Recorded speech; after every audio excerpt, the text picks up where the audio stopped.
Hey, what's up, guys? Vous écoutez Growing the Pack. Je suis votre animateur Julien Bournival, puis si vous êtes ici, c'est parce que vous avez compris une chose. Un autre niveau est possible.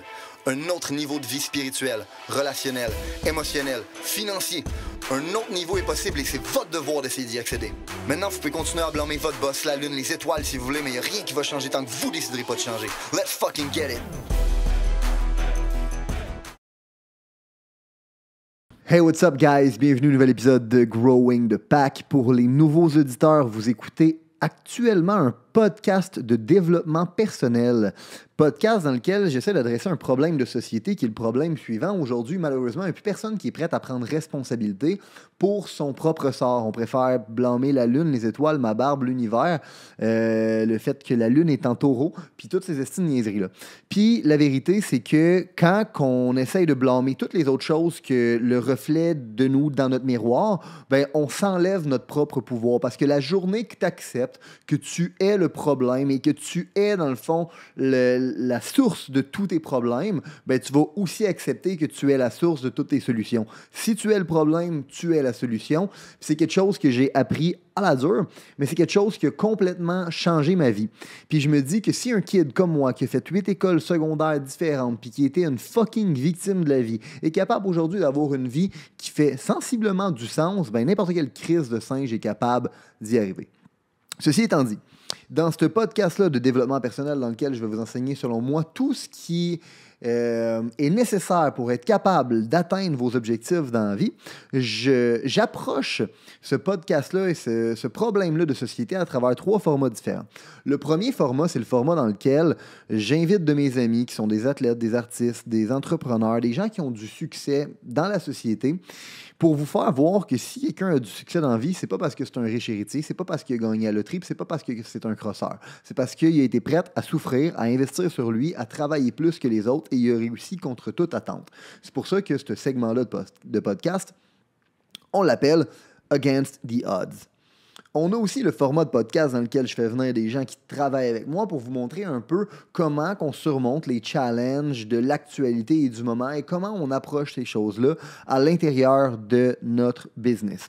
Et on a le troisième format qui est un peu une thérapie pour moi, où est-ce qu'on a un one-on-one, moi puis vous, ensemble, puis je vous partage un peu mes idées du moment, puis je vous partage des anecdotes et des principes qui m'ont permis à moi d'avoir le succès que j'ai aujourd'hui, en espérant vous permettre d'avoir le succès que vous désirez obtenir vous aussi. OK? Puis, on va enchaîner tout de suite avec le vif du sujet du podcast d'aujourd'hui. Je considère que si vous êtes ici, c'est parce que vous avez envie de vous développer à votre maximum potentiel. Puis je trouve ça fucking noble, OK? Je considère que dans la vie, peu importe qu'est-ce que tu fais, tu devrais avoir l'objectif ou le désir de devenir une élite dans ce que tu fais. OK? Dans le fond, je pense qu'il n'y a rien de noble à être le deuxième. Je pense que c'est important de vouloir gagner. Puis si tu ne fais pas quelque chose dans le désir de vouloir gagner, je ne comprends pas pourquoi tu le fais. Puis réellement, il n'y a pas personne qui commence de quoi en se disant « Moi, ça ne me dérange pas de perdre. Moi, ça ne me dérange pas d'être le dernier. Moi, ça ne me dérange pas d'être un pas bon. » On finit par accepter ce genre de situation-là à cause que la société nous a enseigné que c'était correct ou on s'est retrouvé à d'être un perdant trop souvent dans notre vie. Puis on a fini par accepter que c'était notre place. Puis maintenant, on démarre des nouvelles choses en se disant « C'est pas grave d'être un perdant parce que j'ai tout le temps été un perdant. » Mais fondamentalement, il n'y a pas personne qui, à 8 ans, se disait « Moi, ça ne me dérange pas d'être un perdant dans la vie. » Tout le monde, quand il était jeune, voulait avoir le beurre et l'argent du beurre. Tout le monde, quand il était jeune, rêvait d'avoir une vie extraordinaire. Mais malheureusement, la société nous a enseigné que c'était impossible, qu'on devait peut-être diminuer nos attentes un peu et finalement, on a fini par se diluer dans le même processus. Malheureusement, on vit dans une société où gagner, c'est mal vu. Où est-ce que quand tu veux être un winner, c'est mal vu. C'est vu comme quelque chose qui était toxique.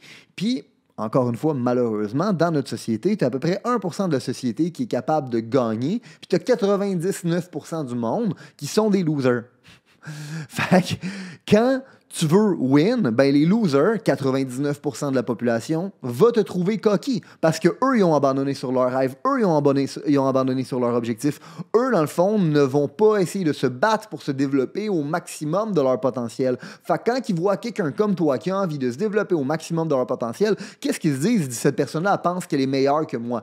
Non, elle pense pas qu'elle est meilleure que toi. Elle a juste envie de se battre pour développer son plein potentiel et tu devrais le faire toi avec si ça ne te tente pas de faire partie de 99% de la population qui est les fucking losers. OK? Mais le problème avec ça, c'est que vu que 99% de la population, c'est des losers, mais 99% de la population va essayer de nous convaincre que c'est mal win, qu'on ne devrait pas win, que si on essaie de win, c'est parce qu'on est un peu cocky puis qu'on pense qu'on est meilleur que les autres. Puis ce que ça fait, c'est que la majorité des gens vont finir par se diluer et ne pas chasser leurs rêves. Puis je crois que fondamentalement, c'est mal. Parce que ce qu'on veut d'une société, c'est qu'on veut une société forte, on veut une société de winner, on veut une société où les gens sont la meilleure version d'eux, pas une société dans laquelle les gens y ont accepté d'être des deuxièmes, pas une société dans laquelle les gens y ont accepté d'être des perdants, mais quelle société de marde! On s'en va nulle part avec ça. Fait qu'on veut une société de winner, on veut une société qui veut être des premiers, puis c'est noble souhaiter ça.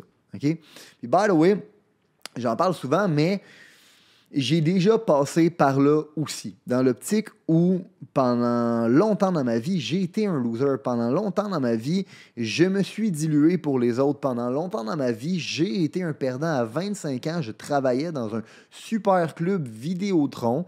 C'était ma seule ambition de carrière que je pouvais voir devant moi.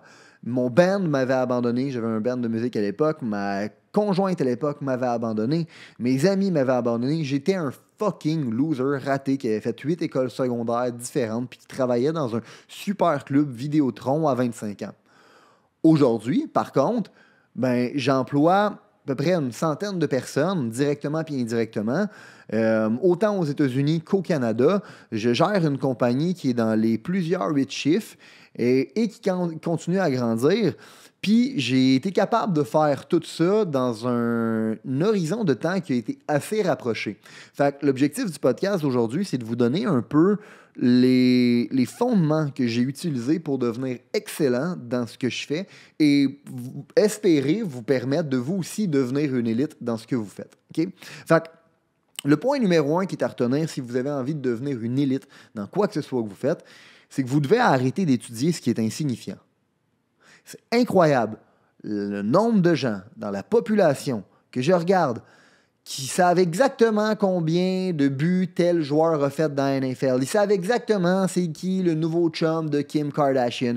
Ils savent exactement tout ce qui se passe dans la vie de toutes les célébrités, puis ils passent leur temps à étudier des choses qui sont insignifiantes.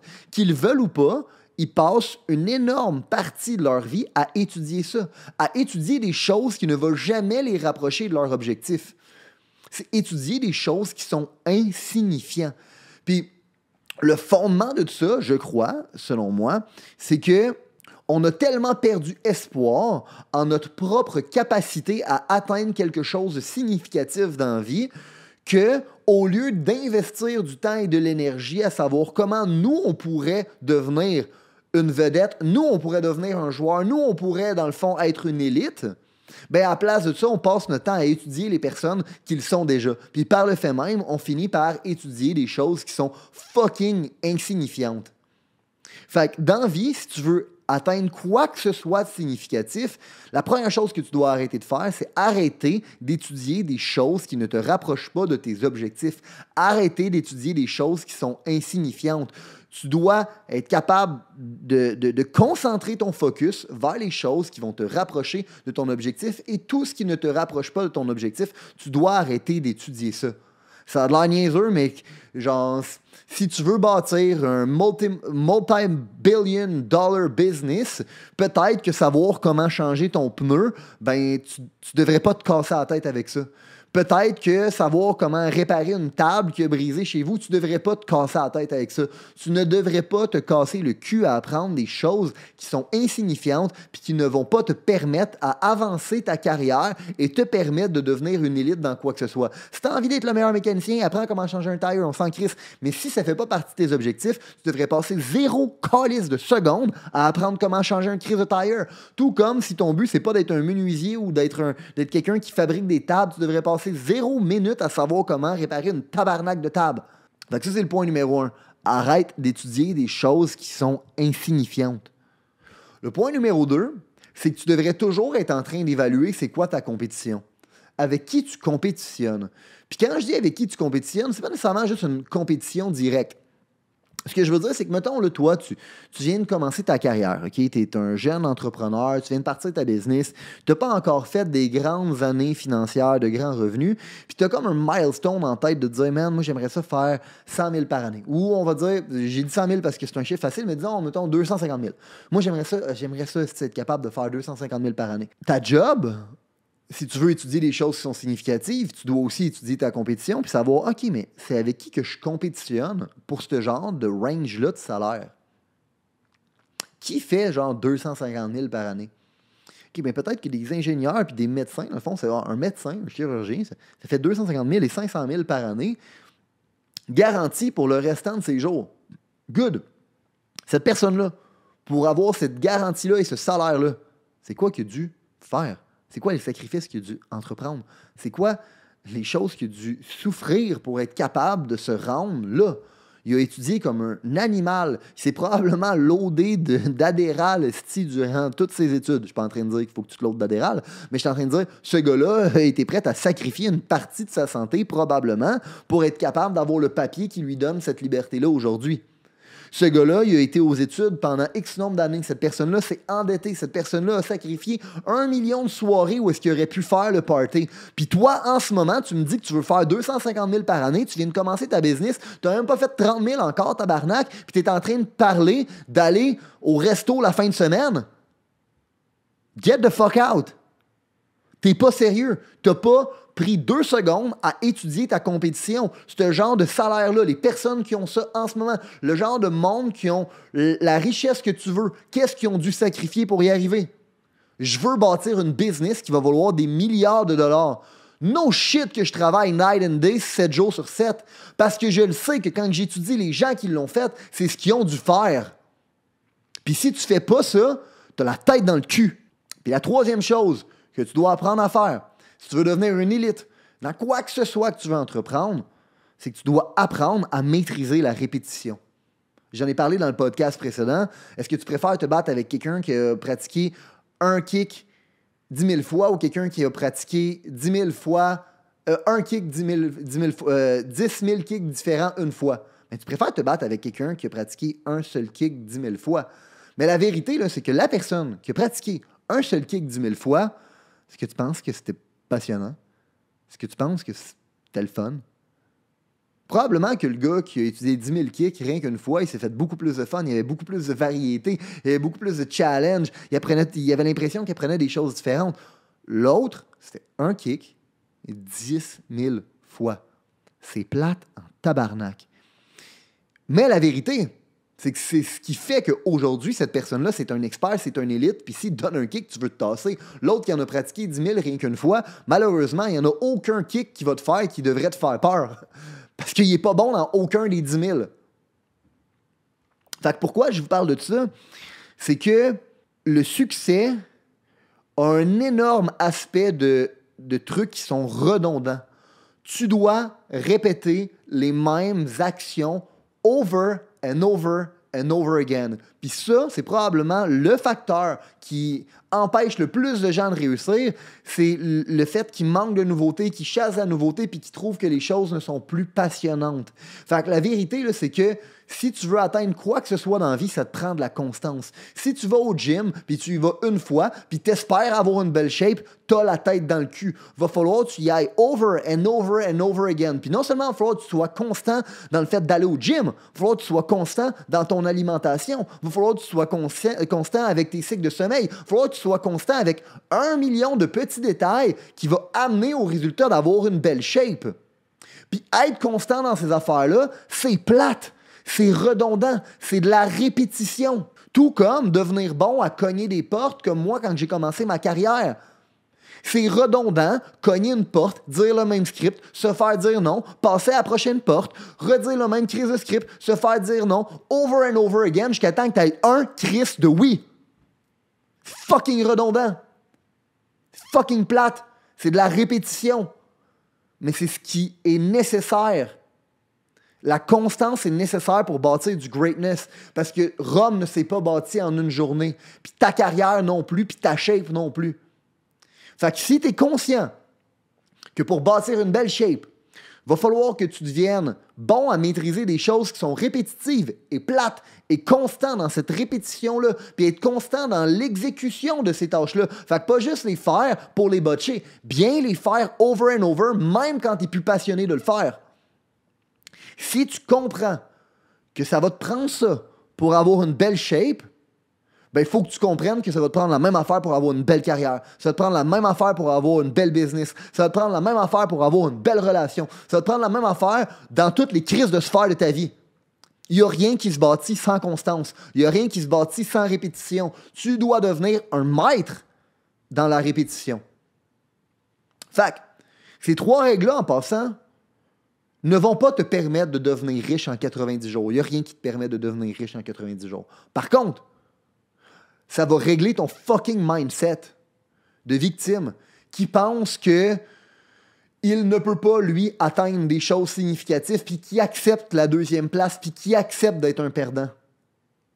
Ça va régler ce mindset-là, puis ça va te permettre, à terme, d'accomplir tes rêves si tu suis ces règles-là. Si tu arrêtes d'étudier les choses qui sont insignifiantes, si tu es capable d'évaluer ta compétition pour comprendre ce que ça va te prendre pour te rendre à destination, puis si une fois que tu as compris ces choses-là, tu maîtrises la répétition over and over and over again jusqu'à temps que tu te rendes à destination.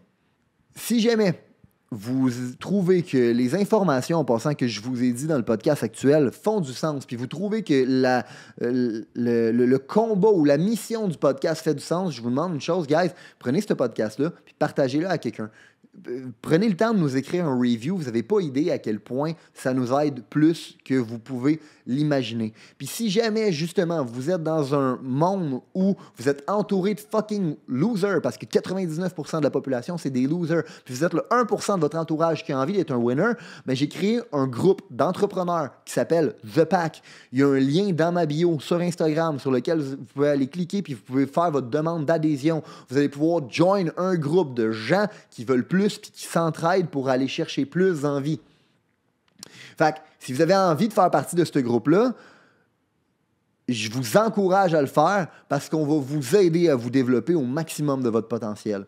Ceci étant dit, tu n'as pas besoin d'appliquer pour le groupe, et en passant, c'est un groupe qui est par application seulement et par membership uniquement, mais tu n'as pas besoin de faire partie du groupe pour avoir du succès dans la vie. C'est juste un trip de plus, puis c'est rien qu'un outil, c'est rien qu'un outil supplémentaire. Ceci étant dit, si j'étais toi, la première chose que je ferais en ce moment, après avoir écouté ce podcast-là, c'est que j'irais me désabonner au moins de toutes les pages qui ne servent à rien.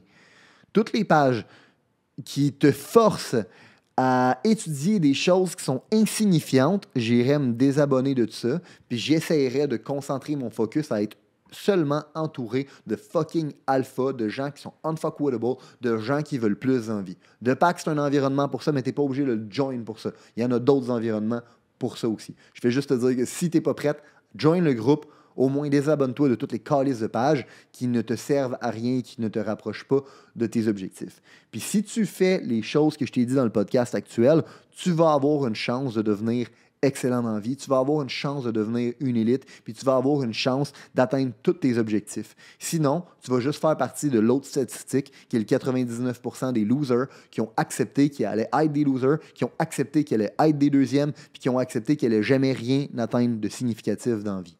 Si tu n'as pas envie de faire partie de ces gens-là, suis les steps que je t'ai dit. Arrête d'étudier ce qui est insignifiant.